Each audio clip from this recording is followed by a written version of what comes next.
This presentation is part 2 of 2 on more on arrays and pointers. Part 1 we covered pointer arithmetic as well as some of the similarities and differences between pointers and arrays. In part 2 we'll see arrays of pointers and what pointer to pointer is. The topics we cover today may look new, but if you keep a clear picture of what arrays are and what pointers are, the material in this section should be fairly easy to comprehend. Following the workbook, this is section 13.12. Arrays. A way to group variables of the same type using indexing. Pointers. A variable that stores an address. So what about arrays of pointers? Let's have a look at this example. The first line declares an array with 4 elements. The second line declares a pointer that's initialized pointing to the array. In the third line, we join the two together by declaring an array of pointers. Now, because it is an array, we can initialize each element using the braces, and each element is a type of pointer to int. So that's an address of an integer. And you'll see that each element of A addresses stores the corresponding address of the element in A. And you can declare arrays of pointers for any type.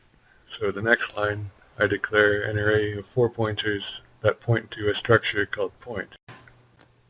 Following that, the printf statement prints the third element of A using A addresses. So A addresses square bracket 2 gets the address of the second element of A, which is a pointer, and the dereference takes us to the value stored at that address. So when that outputs, you'll see A2 is 3. And similarly, for scanf, because A addresses is already storing an address, we don't need to put the ampersand to get the address. Now let's take a look at another example. Here's a main function which declares an array of character pointers. And these are, in particular, pointers to characters that are constant. So you can't change the value that the pointer is pointing to. For this example, you're asked to predict the output as well as draw a memory diagram for point 1. So take a few moments and try to do that.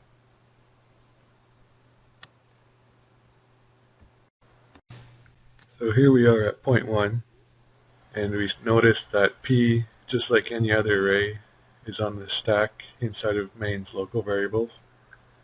The only difference being that instead of having values, each element is now a pointer storing an address, so we see arrows for each element. And they were pointers to characters that were initialized with string literals. So each pointer is pointing to the first character of the string, which are stored on the static area. I drew the string literals vertically to give some idea of how their memory addresses are ordered, but you could draw them side by side to save some space. And now for the output, let's look at the first one. We're printing P1. So the type of P is an array of pointers, so P1 is just a pointer. And that prints the string KLM. Next we have star P1. So the first thing that happens is the P1 part, so we go to the second element of P, and then we dereference. So to reiterate, indexing happens before dereferencing.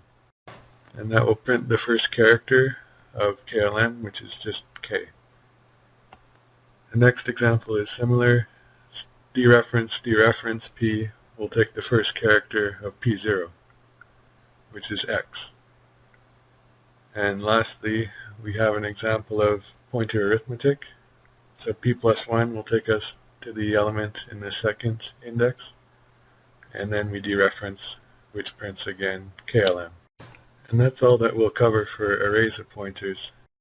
If you have a good idea of pointers and arrays separately, putting the two together should also be clear. If it's not clear, take some time to review the memory diagrams and the sample output from this example. And if you have any more questions, please post on the discussion board. Now for another extension of what we already know, pointer to pointer. So a pointer to pointer is declared, as in the example, int star star pointer to pointer. So each star represents one level of a pointer. But just like any other pointer, a pointer to pointer just stores an address. It just happens that the address is the address of a pointer versus the address of an integer. Using what you know about pointers and memory diagrams, try the following example, which asks you to draw 4 memory diagrams, which for a main function that has an integer, a pointer to an integer, and a pointer to an integer.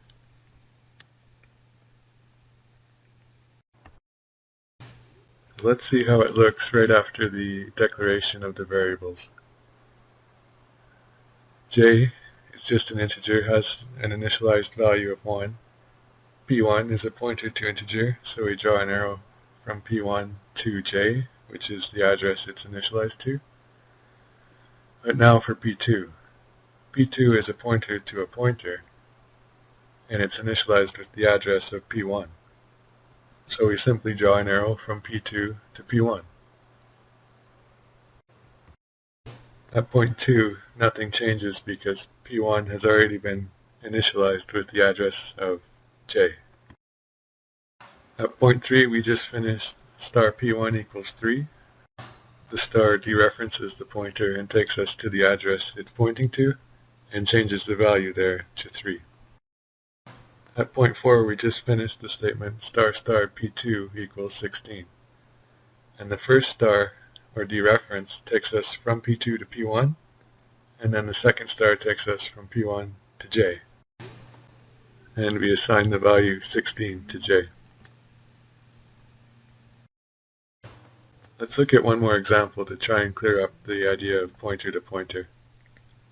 In this example, we have a function called swapPointers, which is supposed to swap what 2 pointers point to. I might have gave away the answer by saying it's supposed to swap, but please try to draw a memory diagram for point 1 in this example. After that, try to guess what the printf statement will output. Is this what you got? Inside the function swapPointers, x and y are pointers to integers, so they point to either a or b. Initially, x points to a and y points to b, but the statements inside the function make y point to a and x point to b.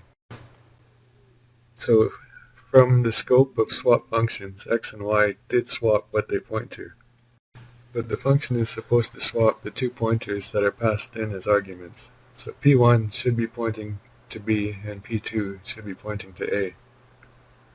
However, since x and y are pointers to integers, they have no control over the pointers P1 and P2. And as you can guess, the output statement prints that A is equal to 23 and B is equal to 40. So from the perspective of main, nothing changed. So let's see how to write the swapPointer function to actually change what the pointers P1 and P2 point to. The idea is that we need to change what P1 and P2 point to, not change the values that they point to. So to be able to change what P1 and P2 point to, we have to pass their addresses.